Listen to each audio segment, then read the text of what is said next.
कालका जी से आतिशी मैम। सो अब मैं मैम को इनवाइट करूंगी कि वह भी अपने जोशीले शब्दों से इस पूरी गैदरिंग को और भी एंथ्यूज कर दें, हमारा हौसला और भी बढ़ा दें। आतिशी ma'am. So good afternoon everyone. Thank you Monica ji, thank you Sapna, thank you Ankita for organizing this. और शुरू करने से पहले तो आई मस्ट से कि मैं पिछले आधे पौने घंटे से बिल्कुल अपने जूम से ग्लूड हूँ, जब से स्वाति और रितेश दोनों को सुन रही हूँ। I think that it has hearing both of them and their experiences. मैं सोच रही थी मैं तो खुद अपना स्टार्टअप नहीं चला रही हूँ, लेकिन फिर भी मुझे तो ऐसा एक्साइटिंग लग रहा था। तो जो हमारे सारे स्टूडेंट्स अपना स्टार्टअप चला रहे हैं उनके लिए मेरे ख्याल से स्वाति के भी और रितेश के भी एक्सपीरियंसेस बहुत ही यूजफुल रहे होंगे। तो once again thank you Swati and thank you Ritesh. आप लोग स्टार्टअप से बहुत बड़ी चीजें चला रहे हैं, तो इसलिए we have lots to learn from you. आप तो पूरा देश चला रहे हैं। So thank you so much.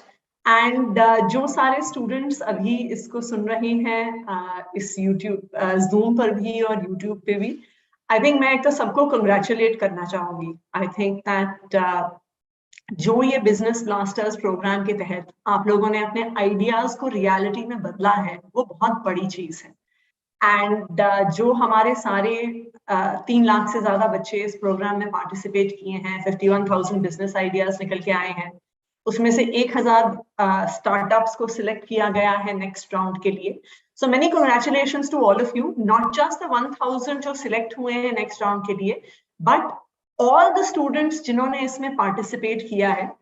देखिए अपने मैं ये नहीं कह रही कि हिंदी इंग्लिश मैथ्स आसान है, लेकिन Hindi English maths science geography पढ़ने का एक बहुत सेट तरीका है। आपको पता है कि जो किताब में है, जिस तरह के क्वेश्चंस एग्जाम में आने हैं, 5 मार्क्स के क्वेश्चन में 5 पॉइंट लिखने होते हैं, 10 मार्क्स के क्वेश्चन में 10 पॉइंट्स लिखने होते हैं। ये एक स्टैंडर्ड तरीका है जिससे पढ़ाई होती आई है।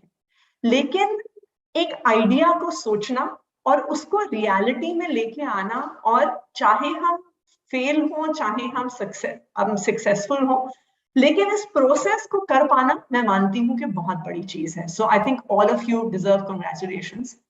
आप में से कई लोग जाने पहचाने भी लग रहे हैं, क्योंकि जो हमारे इवेंट्स हुए, जो टीवी पे टेलीकास्ट हुए थे, आप में से कई लोग उसमें भी शामिल थे। मैं एक बड़ा इंटरेस्टिंग एक्सपीरियंस शेयर करती हूँ कि जब ये इवेंट्स टेलीकास्ट हुए टीवी पे, तो संडे शाम 7 से 7:30 टेलीकास्ट होते थे। 7:30 से 8 बजे तक लगातार मेरा फोन बजता रहता था कि हमारे जो जान पहचान वाले हैं, फ्रेंड्स, रिलेटिव्स, लोग जो हमें जानते हैं, जो हमारी पार्टी और सरकार के बारे में जानते हैं, लगातार फोन आते थे और एक ही सवाल मुझसे बार बार ही पूछते थे, क्या ये रियली दिल्ली गवर्नमेंट स्कूल के बच्चे हैं?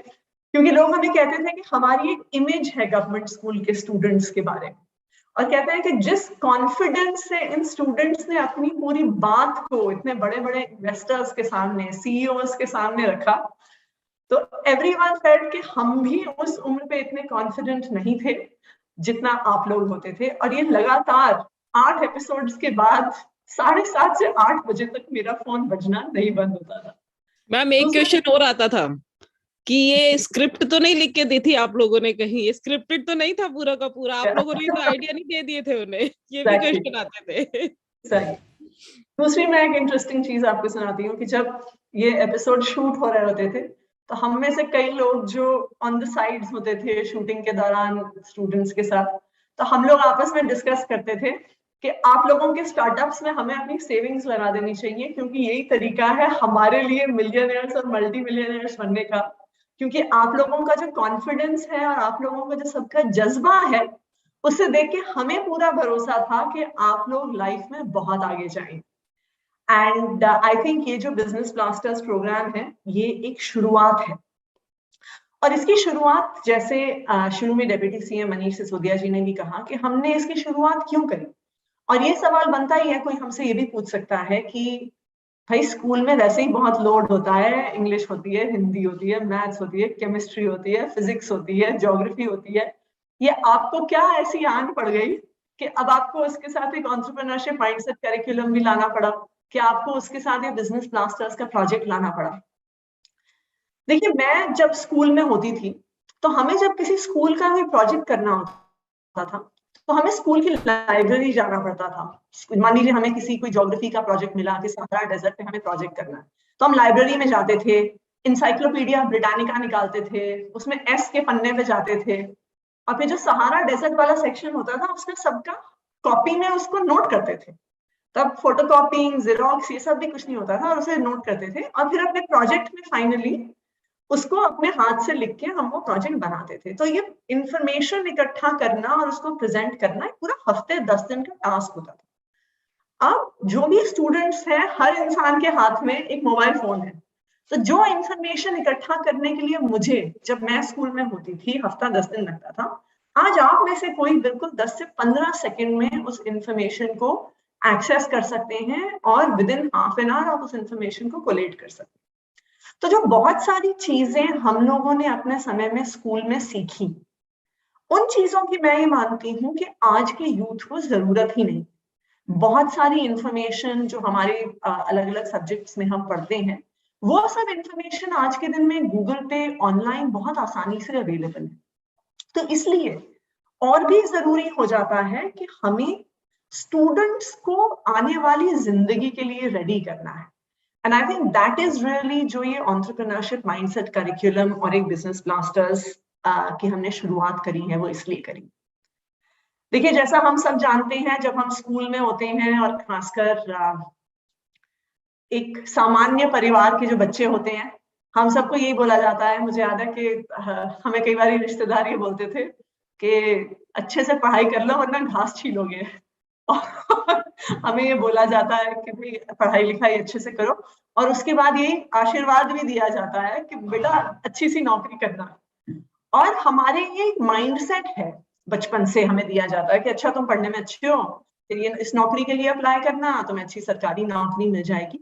और नौकरी ढूंढना हमारा, इट्स ऑलमोस्ट एज इफ एक नेशनल ऑब्सेशन है हमारा।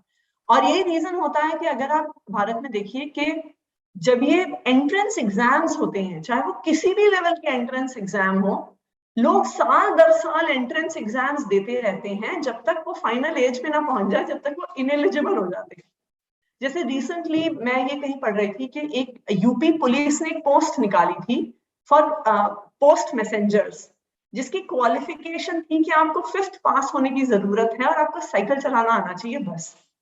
और उस पोस्ट के लिए तकरीबन 1 लाख लोगों ने अप्लाई किया, जिसमें 8-10 हजार ऐसे लोग थे जिन्होंने पीएचडी करी हुई थी, 20-25 हजार लोग ऐसे थे जिन्होंने मास्टर्स करी हुई थी, 40 हजार लोग ऐसे थे जो ग्रेजुएशन कर चुके थे। पर उस एक पोस्ट मैसेंजर की नौकरी के लिए सो मेनी पीपल अप्लाइड।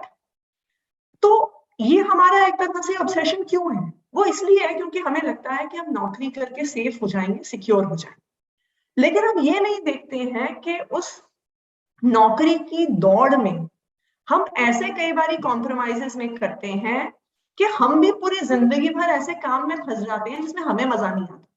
मैं ये देखती हूँ कि मेरी उम्र पे आके बहुत सारे मेरे दोस्त जो मेरे साथ कॉलेज में पढ़ते थे, स्कूल में पढ़ते थे, कॉलेज में पढ़ते थे, बड़ी बड़ी नौकरियां करके 40 साल की उम्र तक बड़े घर भी हो गए, बड़ी गाड़ी भी हो गई, बच्चों का एडमिशन अच्छे स्कूल में भी हो गया। फिर उन्हें एक चीज होती है जिसे कहते हैं मिड लाइफ क्राइसिस, कि अब हम अपनी जिंदगी के साथ क्या करें, क्योंकि हमें अपनी जिंदगी में कुछ मजा नहीं आ रहा, राइट? तो ये जो सवाल है कि क्या शुरू से हम कुछ ऐसा कर सकते हैं जिसमें हमारा पैशन है। एंड आई थिंक ये जो बिजनेस ब्लास्टर्स वाला प्रोजेक्ट है, ये इसकी एक बहुत बेहतरीन शुरुआत है कि आप लोगों ने अपने पैशन को ढूंढा है, कि आप लोगों ने ढूंढा है कि भाई हम जो प्रॉब्लम देखते हैं, या हमारी जो हॉबी है, या जो हमारी स्किल है, उसको हम कैसे आगे लेके जा सकते हैं।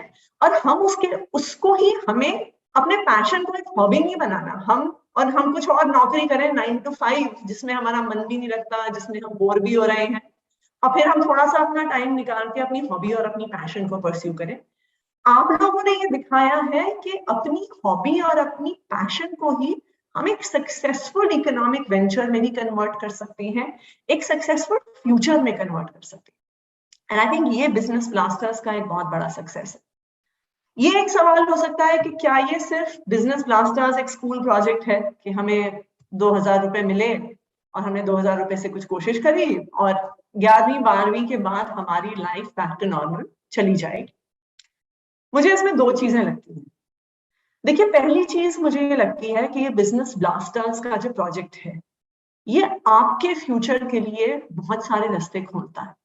सबसे जरूरी बात यह है, मुझे लगता है कि ये जो सारे स्टूडेंट्स जिनसे मैं मिली हूँ, जिन्होंने अपने स्टार्टअप्स को शुरू किया है, उनमें एक बड़ा अलग लेवल का कॉन्फिडेंस आ गया। उनको अब लगता है कि हाँ मैं कर सकता हूँ, हाँ मैं कर सकती हूँ, मैं किसी दूसरे व्यक्ति पर डिपेंडेंट नहीं हूँ। मैं अब इस बात पे डिपेंडेंट नहीं हूँ कि मेरे कोई जान पहचान के पिताजी पापा के किसी जान पहचान वाले से कह के कहीं पे सिफारिश से नौकरी लगेगी, या मैं इस बात पे डिपेंडेंट नहीं हूँ कि मैं 10 बारी कोई एंट्रेंस एग्जाम दूंगा तो तब कहीं पे कुछ काम क्लियर होगा, या मेरे भैया किसी कहीं और जगह जाते हैं तो वो मेरे लगवा देंगे। सब में एक सेंस ऑफ कॉन्फिडेंस आ गया। देखिए इस बात का फर्क नहीं पड़ता, जैसे आप लोगों के प्रोजेक्ट्स हैं, हो सकता है आप कल कोई और प्रोजेक्ट्स करें, हो सकता है आप कोई नया स्टार्टअप शुरू करें, कोई नया काम शुरू करें, बट अब आप लोगों में कॉन्फिडेंस आ गया है कि हाँ मैं कर सकता हूँ, हाँ मैं कर सकती हूँ। एंड आई थिंक ये कॉन्फिडेंस आना अपने आप में एक बहुत बड़ी बात है। मैं खुद इतने एंटरप्रेन्योर्स को जानती हूँ जो खुद कई बारी बहुत बड़ी बड़ी जगह से पढ़ के अपनी डिग्रीज हासिल करके, जब वो ये कहते हैं कि जब हम स्टार्टअप अपना शुरू करना चाहते थे तो हमें सबसे बड़ी प्रॉब्लम होती थी कॉन्फिडेंस की, कि हमें ये लगता था कि भाई हम कर पाएंगे कि नहीं कर पाएंगे, हमें लगता था हम घर वालों के सवालों का जवाब कैसे दें। एंड आई थिंक ये एक बहुत बड़ी चीज है जो आप लोगों ने पिछले 6 महीने में ही कॉन्कर कर ली है। आपने अपना फियर कॉन्कर कर लिया है। अब आप लोग जब अपने स्कूल से निकलते हैं, कॉलेज से निकलते हैं, तो आप कॉन्फिडेंस के साथ अपना कुछ काम शुरू कर सकते हैं। And I think that is a game changer. Second चीज जो मुझे लगती है कि ये सिर्फ स्कूल प्रोजेक्ट इसलिए नहीं है क्योंकि जब जो 3 लाख हमारे स्टूडेंट्स हैं जो अभी बिजनेस ब्लास्टर्स में पार्टिसिपेट कर रहे हैं, अभी 1-2 साल में आप स्कूल की पढ़ाई खत्म करेंगे, 3-4 साल में आप कॉलेज की पढ़ाई खत्म करेंगे, तो जब आप मार्केट में और इकोनॉमी में आएंगे तो आप लोग एक बड़ी नई प्रकार की एंटरप्रेन्योरियल एनर्जी पूरे भारत की सोसाइटी में और इकोनॉमी में लेकर आए।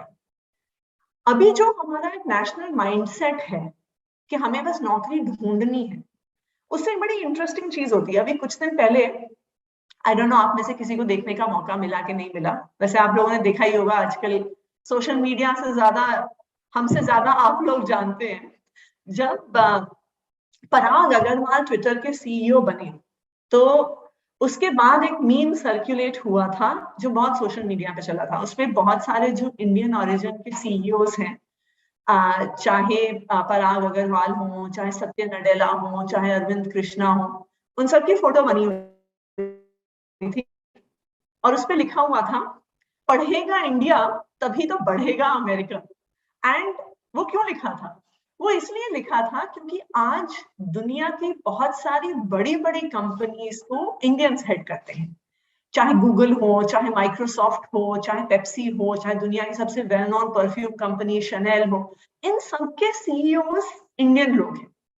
लेकिन तो इसका मतलब ये है कि हमारे देश में टैलेंट तो बहुत है, टैलेंट की कोई कमी नहीं है, लेकिन हमारे जो ये एक्सट्रीमली टैलेंटेड लोग हमारे एजुकेशन सिस्टम से निकल के आते हैं यूएस की, यूरोप की, इंग्लैंड की बड़ी बड़ी कंपनियों में काम करते हैं। जैसे स्वाति भी अभी बता रही थी कि वो लंदन में नौकरी करती थी, एंड तो वो इन कंपनीज में काम करते हैं और उससे क्या होता है, उससे इंग्लैंड की इकोनॉमी ग्रो होती है, उससे कनाडा की इकोनॉमी ग्रो होती है, उससे यूएस की इकोनॉमी ग्रो होती है, लेकिन उससे इंडिया की इकोनॉमी नहीं ग्रो होती और इंडिया में डेवलपमेंट नहीं होता।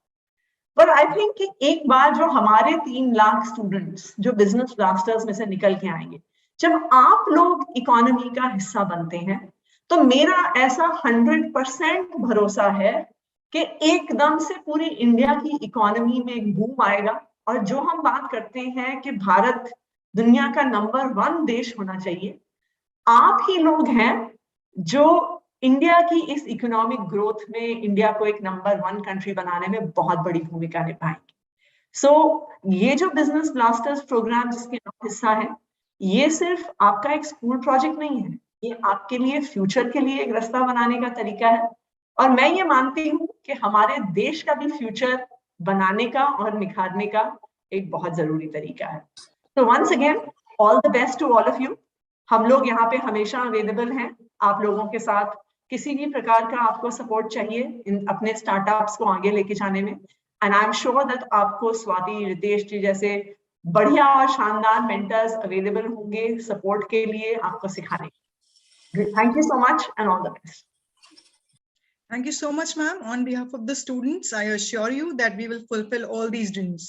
सिर्फ कॉन्फिडेंस नहीं बढ़ा मैम, डिसीजन मेकिंग कैपेसिटी भी बहुत बढ़ गई है। कोई भी वापस नहीं जाना चाहता अब नौकरी करने के लिए। Thank you so much. मैं एक बार फिर से रितेश सर का और स्वाति मैम का भी बहुत बहुत आभार व्यक्त करती हूँ। Swati ma'am, we will look forward to another session with you.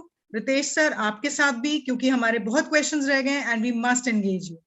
Swati ma'am, thank you so much for your precious time. And Ritesh sir, a big thank you to you as well. So अभी हम closing की ओर बढ़ते हैं।